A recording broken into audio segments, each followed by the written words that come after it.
You're listening to the Third Degree Podcast. And now, here are your hosts, Mandy Petrie and Brian J. Hatcher. Greetings, friends, and welcome to the Third Degree Podcast. I'm Brian Hatcher, and with me, Mandy Petrie. Hi, Brian. So today we're going to have a discussion on what I have learned is called connecting the dots. Okay. And it started out as a writing lesson that I got from a mentor, a gentleman by the name of Gary Braunbeck, who is an amazing horror writer. Underrated, absolutely underrated, I feel. He can write some of the scariest stuff ever, but he also writes a lot of very heartwarming, very touching, sometimes sad. He's amazing as a writer. He has the ability to bring out all kinds of emotions in his writing, and that's why I feel like he should be a lot more famous as a writer than he is. In one of the writing classes of his that I took, he taught this lesson about character creation, and he talked about connecting the dots. DOTS is an anagram for definition of the self. Your characters have a story about themselves. They have these beliefs about themselves that they have adapted, and because of that, there are certain things about themselves that they believe, and it is the purpose of a story when you're writing a story that those beliefs that they have are challenged. I'll give you like a quick idea about story structure. You know, a story, basically, a traditional story is somebody wants something stands in their way, and the story is about how they get it. Hero, obstacle, goal. Exactly.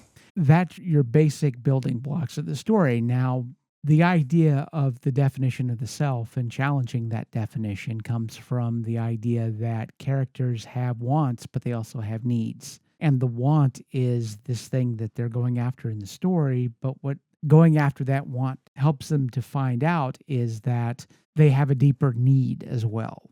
And it's the want that shows them the need and also shows them that they have to change how they see themselves.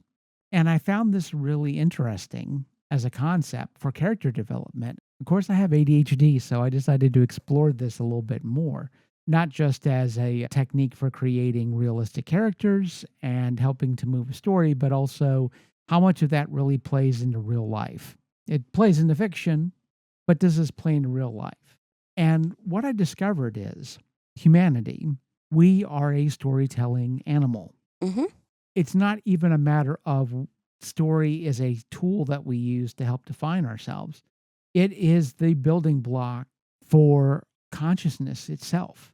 In other words, we didn't become conscious creatures until we developed story. It is that ingrained in us. It is how we see the world. It's how we understand the world. Without word, without story, we're basically cut off from experience. And I was shocked to learn that. And I don't want to get too far into the weeds of this whole thing. There are a lot of great books out there that talk about humans being storytelling animals and how that works. One thing that really shocked me as I started to study a lot of this was that if we don't have a word for it, we don't have the capacity to even understand it. I'm sure you're familiar with the novel 1984. Yes. One of the things in that story was the idea of newspeak, where the government was changing language in subtle ways. Joy camps. Yeah. And George Orwell, a linguist, understood this concept of if you can control language, you can control how people relate to things and what they're actually able to understand. If tyranny isn't a word, then how do you describe tyranny? How do you even understand tyranny?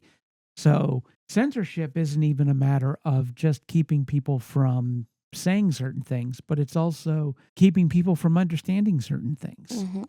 When I started to understand that, that became really a powerful understanding of who we are as people and how we build the stories of ourselves and how that affects us. There have been a lot of books about positive affirmations and The Secret and things like that. Self-talk. And Yeah, exactly. Oh, I taught managing my anger classes to inmates in maximum security correctional facilities. And that is the basis for those. I mean, they make jokes about them on TV take deep breaths, count to 10. There's a reason that they're stereotypes, because that is what you have to go through to sometimes manage your anger. Anger isn't a bad thing. It's what you do as a result of it that makes you make bad choices. So how do you use your anger in a positive manner to make good choices? How do you change your thinking, use your emotions to make better choices?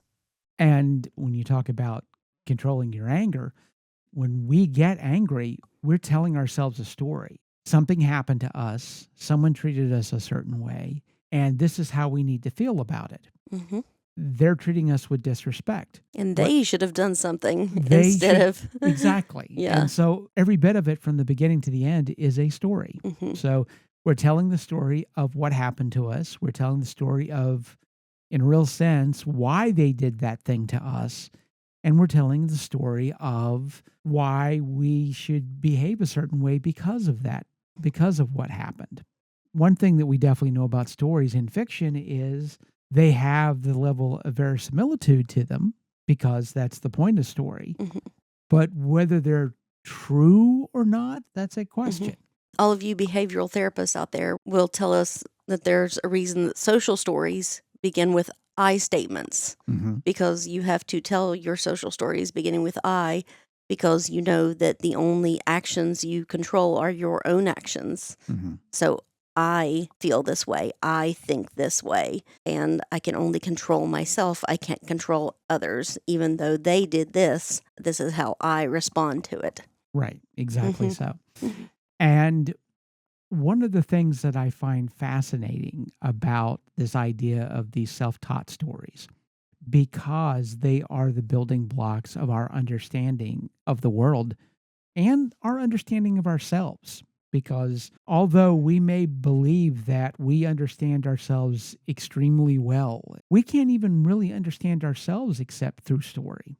And yes, those stories may not be true, but we hold on to those stories because those are the only handholds that we have to understanding. And we will fight tooth and nail to protect those stories, even if those stories do not hold us in the best light. If I think I'm a piece of shit, I will still fight to the death to save that story, even though it doesn't reflect the best about me. When I came to that realization, that was a shock. Because I thought at the very least, if there's a terrible story about ourselves, we're going to do what we can to prove it wrong. hmm We don't very often do that. You know, if we have that story that I'm lazy or I was destined for better things and couldn't manage to pull it off, or my life would be better if I had this or that, we'll fight to the death to protect that story, hmm even though it makes us feel miserable, even though it doesn't serve us, because the idea of tearing that story down and trying to come up with another one is scary as hell for all of us. hmm Is that where like imposter syndrome kind of comes in Yeah, to it? absolutely. Yeah. Imposter Mhm. syndrome is all about that. It's not my fault. Yeah. Well, imposter syndrome is like, oh, I've got all the success, but I don't deserve it. I was able to accomplish this wonderful thing, but it was because people didn't understand who I really was. I mean, that's basically it. It's like, yes, everybody thinks I'm this certain way, but that's not it. Yeah, maybe I did publish that piece of work, but that doesn't mean it was good, you know? And that's the heart of imposter syndrome, is basically ignoring facts to the contrary and going, yes, this happened, Mhm. but not because of anything that I did or anything that I deserved or all the hard work that I did. No, I don't deserve this. I'm not this person that everybody says that I am. Wanting to hold on to this belief of yourself to the degree that you'll cut your legs out from under you just to hold on to this story. Mhm. It is that idea that the story that you tell yourself is the most important thing about you. Mhm. Now, the question is, if you come to an understanding that this is a terrible story that you're telling to yourself about yourself, how do you fix that? How do you change that? Especially when you are so emotionally invested in these stories that you've told yourself and that people that you've respected have told you about you. A lot of therapy? Therapy is definitely a part of it, but there are certain things that we can understand about story that will help us to perhaps change some of these stories. Now, of course, that takes time. Mm-hmm. And therapy is helpful with a lot of that, certainly. Mm-hmm. Although I've been talking a lot about therapy in these podcasts. And when I do that, I do have to acknowledge that therapy is a privilege that not everybody Right. has. Mm-hmm. And I've come to understand that in a huge way because a lot of my therapy has come up into question with my insurance. Mm-hmm. I've gotten a letter, and my therapists have gotten a letter saying, well, we don't think that Brian needs Right. this therapy, so we're not going Are to you pay. sure? Yeah. It's like, he does. He's fine. Yeah, I mean, that's literally Mhm. what they've been saying. And so my therapy has come to question, and my therapist have been having to write a whole bunch of letters Yeah. going, no, he has PTSD. He has issues. He's doing well because he's in therapy. Exactly. Our conversation has reminded me there's a video going around of Kathy Bates. Have you seen this video? Oh, yes, I have seen The, this. the stories we have told, that she has told herself this story so long Yeah. that she was actually shocked when someone brought her proof that it wasn't true. Talk about that, Okay. that video. All right. In 92, you I think think that was? Yeah. 1992, Kathy Bates won the Oscar for Misery. Right. It's a fantastic performance, of course. And when she won, her mother told her, I don't understand what the big deal was.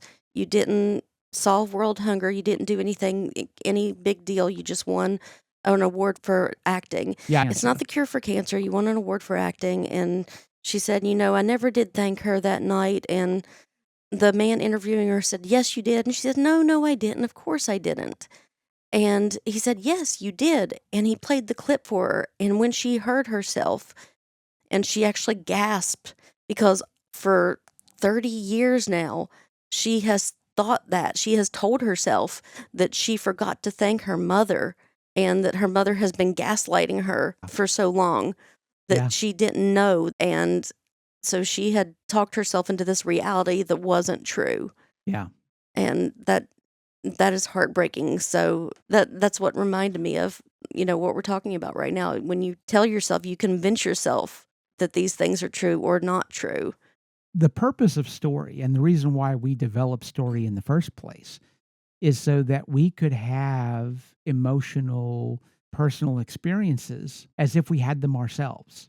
So you can have an experience running into a tiger, and I can also have that experience when you tell me the story, including the fear that you felt. You can relay that to me to a point where I feel that same fear. The empathy of it, yes. Exactly.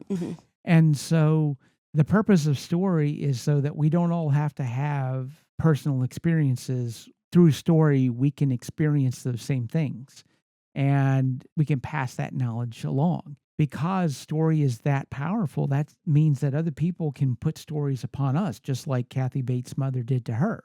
What you do isn't important. You didn't thank me. It hit her. Now she's a storyteller. She knows what power story has because as an actor, she tells stories. But she's as susceptible to those things as any of us are because that's what story does. Yep. And so one thing that we can definitely do when it comes to rewriting these stories is people who feed you bad stories, you got to cut them off. If you have somebody in your life, no matter how important you think that they are, and we think they're important because, again, stories. But if you know somebody is in your life who's feeding you terrible stories about you and they're not going to stop, you've got to cut them loose because telling yourself, well, that's just who they are, and thinking you can just brush that off. No, you can't.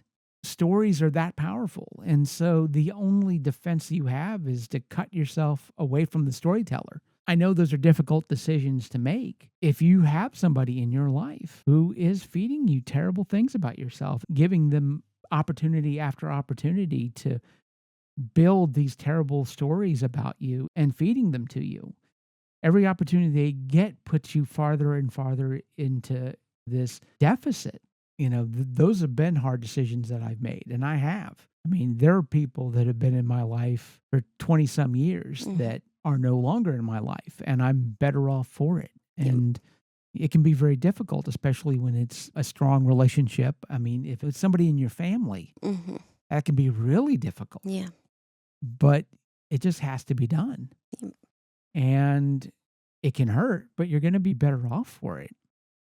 One thing I've come to understand about stories, and I feel like is something really important to understand when you're wanting to change your own personal stories, is that all stories, all good stories, have an emotional component to them. That's the purpose of stories. It's not to relay facts.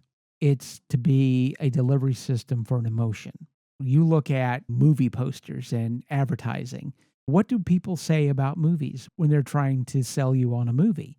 It's a blockbuster. It's a laugh riot. Everything that they use to talk about this movie has an emotional aspect. That's what advertising in good movies do. They promise you an emotion. So if you're trying to rewrite your story, telling yourself facts isn't going to matter at all. It's not going to change anything. All the facts in the world are not going to change your story. If you want to change your story, you have to tell yourself stories that have an emotional impact to them. You have to figure out what moves you emotionally. And those emotional keystones are what you have to use to change your story. Don't talk about what you did. Talk about how it made you feel. Mm-hmm. And once you start telling your stories with an emotional hook to them, then you can actually start to change them. Without that emotional keystone, you can't. And that's why I feel like a lot of people have problems with this idea of positive affirmations. Because if you're telling yourself a story, but you don't have that emotional link to it, then yeah, you're just spouting out a bunch of words in the mirror and it doesn't matter. Mm-hmm. Until you can feel it, it doesn't mean anything. Mm-hmm. All the facts in the world won't change anything. And they teach you that in sales as well, that people do not buy things because you pile a bunch of facts on them about how good this product is and how useful it is. Until they have an emotional tie to this thing, you're not going to convince them to purchase anything. And that's one reason why a lot of salespeople, if they're selling an object like a piece of jewelry, they will hand it to you because now you're holding on to it. It belongs to you. And if you decide not to buy it, you have to give it up now. Mm-hmm. It's not a matter of, I'm going to pay for something, I'm going to take it. Now you have it. Mm-hmm. You're holding on to it. And so you're either going to buy this thing or you have to give it up. Mm-hmm. That's why they talk about the logical fallacy of why does somebody who gambles, why would they not cut their losses? Why would they spend more money to continue to gamble? Right. Well, that's the thing. It's like it is easier for us to refuse to take something than it is to give it up. Mm-hmm. We don't want to take a loss. And if we get into the mindset that we're going to be taking a loss, then we will waste more money to keep it. That's why relationships, marriages, go on sometimes longer than they really should have. Going back to this relationship of a quarter of a century that I was in, it was very difficult to give that up because if I gave it up, it's like, oh my God, that would mean that I've wasted all this time. Mm-hmm. And so I continued to waste time so that I wouldn't lose. It's a very understandable thing to do, but it's not productive. Right. But because our stories are emotionally tied into ourselves, that's what gives them the power. Why we have all of these logical fallacies that we have and why we fall prey to them is because they have that emotional element to them. They're tied into manipulating how we feel about certain things. And that's why we fall into it, like the fallacy of authority, where somebody's argument, we don't go along with it because it's a good argument, because they're a parent or because they have a level of experience. We feel like they should know what they're talking about. Mm-hmm. And it's that feeling that makes us accept something that maybe otherwise we wouldn't have because we feel that they have an authority over us for whatever reason. But it's that feeling that makes us go with it. And it's like the tragedy of the commons, this idea of what we do is so small it shouldn't matter. And we feel that way. We feel small. And because of that, that means that our actions won't affect the world at large, which is why we stay home and we don't vote. Or we take something that isn't ours because it's like, well, it's a small thing. It's not going to matter. But it matters because if a bunch of people feel that way, then it becomes a bigger issue. Mm-hmm. And that's why we fall for these logical fallacies, because of the emotional aspect to it. And that's why, if we're going to change these stories, they have to have the emotional tie to them. Like you said, when you were teaching anger management, you're teaching them to change the emotional tie to it. And once I started to see the stories that I was telling myself, then I understood how those stories worked. That allowed me to do something that, and this is where things start to get real scary, but this is where I feel like the biggest change can happen. Once you know that what you tell yourself is a story, then you come to the realization that everything's up for grabs. And if that's the case, then you start to learn every story can be questioned. And it's surprising how often, once you start to get into that mindset, that you start to question things that you just took for granted. There are people, for example, that are very closeted sexually because they never questioned it, because they know what their dad would think. They know that life would be difficult. It's not a matter of they're saying, well, I know I'm not gay because I thought about it. And that's just not, never even thought about it. It never even occurred to them. And they would never dare question it. But what would it mean if you did? If you were like, okay, what if I was? Now, I'm not saying that if you were to question it, oh, you're automatically going to be gay or you're going to change your sexuality. But if you did question it, then you would definitely know. I mean, most people are just basically on rails when it comes to stuff like that. But we have so many stories that we're on rails about. I act this way because I believe this thing, right? But do you? Is this something that you believe, that you've come to a realization of? Or is it because somebody, a parent or a religious figure or someone in your school, like a teacher, your friend group? Is this something that it was just easier to go along with the crowd than it was to say, well, what do I think about this thing? And like I said, this is real scary stuff. Because if you're going to go down that road, you're going to find yourself asking, what is the one thing about yourself, bedrock, that you know is 100% true? And we all have at least one of those things. What's that thing about yourself that you believe 100% is true? And once you come up with that, then would you dare question it? That's tough. Right. That's real tough. What do you think is your bedrock? What do you think is the one thing that you think that it's like you cannot question it at all? I have no idea. Yeah. I'm constantly evolving and changing, so who knows? It'll be one thing today and be something totally different tomorrow. I don't know it'd be my place to try to think up something for you because I don't think people ought to be questioning other people's beliefs, but I certainly believe that people should question their own. Oh, yeah. And there have been a lot of things that I have questioned about myself. And there's stuff that I would have thought cannot be violated. And I'll throw one out here. I believe 100% that I'm a writer, that I'm meant to be a writer, that I was put on this earth to create stories and put them on paper. Right. I've believed this for the vast majority of my life. And if I were to question it and were to discover, okay, no, I may have a talent for it, but it's not something that I'm really destined to do, that I need to do. If I were to completely get rid of that, who am I then? Because so much of my identity is tied into me being a writer. Just the thought of thinking that, okay, I'm going to throw all that away is really scary. Because writer is part of the way that I connect the dots. Part of my definition of the self is writer. I have tied so much of that into myself that the idea of even questioning it makes me sick to my stomach because I'm emotionally tied to being that writer, but also I've tied in so much of my life to building a skill set to be a writer. And if I'm not a writer, then who the hell am I?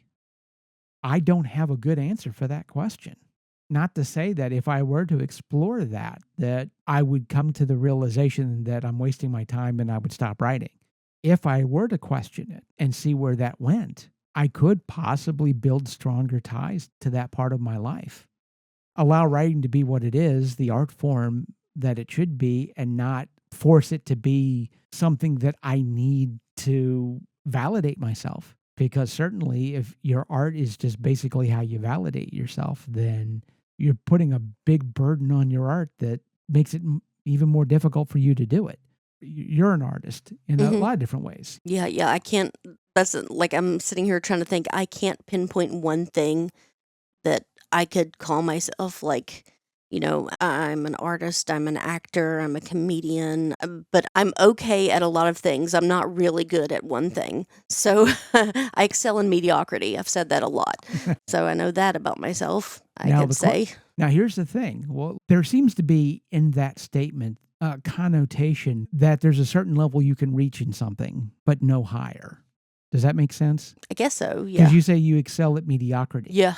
When you say that, to me anyway, it sounds like you're also saying, I can do decently well at a bunch of things, but I could never be truly great at any one thing. Yeah. But is that true? I don't know. Yeah. It is a safe story. Because if you could be truly great at something and you don't, then what does that mean? It means that I'm content where I am, and to put the time and effort into becoming great at something, I'm not willing to take that chance. Like if I did want to become a great Shakespearean actress, then I would have to, go to New York and starve in a tiny little studio apartment. Could I do that? No, I absolutely could not, Brian. That scares me to death. No. But here's the thing. Believing that not pursuing something to greatness because you have that ability is a bad thing is also a story. Our stories tie into each other. And that's definitely a story that I tell myself, is that if I have the ability to do something, I need to do it to the best of my ability. It's a story that I've told myself. It's a story that other people have told me to my detriment. It's a story I grew up with. If I could be a great writer, I need to be a great writer. And so this idea of not writing to the best of my ability is a terrible thing. And I've done other things like acting and performing that I have caught grief over because it takes away from my writing. And so, I've gotten slammed for that. I'm sorry that happened to you, because you're a really good actor and you're a really good performer and you're a really good comedian. And I'm sorry that happened to you. Well, it happens to a lot of us, but that's what story does. I'm still working on this, but coming to the realization that a lot of the weights that we put on ourselves and other people put on us come from a story, something with an emotional hook to it. Once we start to realize that's where that's coming from, once we can see how the strings are getting pulled, then we can do something about it and we can rewrite those stories. For the most part, the reason why our personal stories are so powerful is because we don't even dare to examine them. We just take them for granted. It's like, this is the person that I am, and it's because I just am. I'm this certain way. And you just never question it. And getting to a place where you're willing to question some of these stories, regardless of how precious they are and how much they mean to you, even if they're good stories, even if you feel like they're positive stories, and not to say that you need to be trashing yourself, going back to imposter syndrome. But the good stories about yourself, yes, you should question them, and not to tear them down, but to build them up. That's part of why you question a lot of these stories, because you may question them and see that they're for real. And something I've noticed in the past few years, I think we've even talked about it. Whenever you're in a room and a group of people and someone mentions someone's name, and the entire group of people either goes, oh, or the entire group of people goes, oh.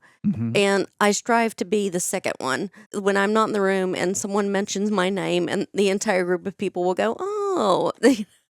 Like people I've never met, but other people have, and they've said their name, and then the entire group of people just goes, oh.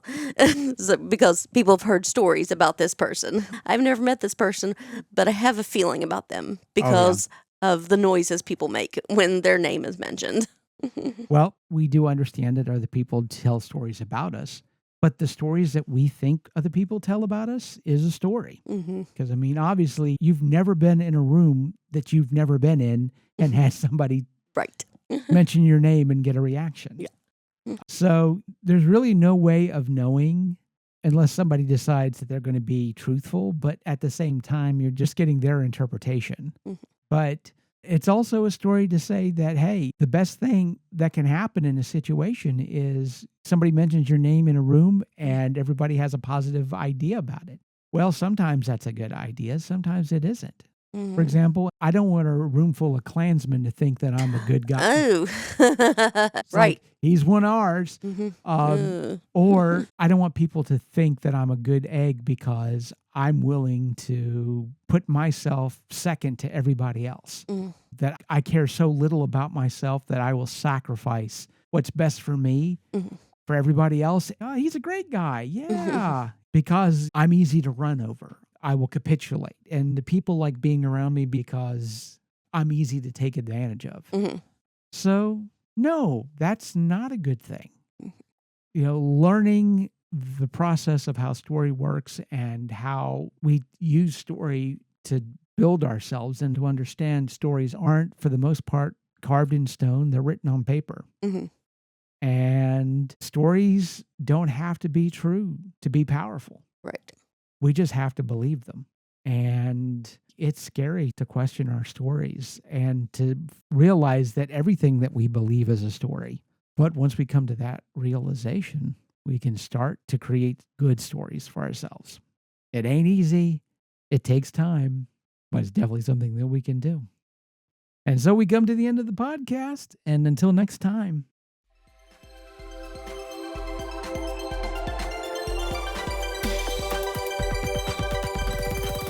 Thanks for listening to the Third Degree Podcast.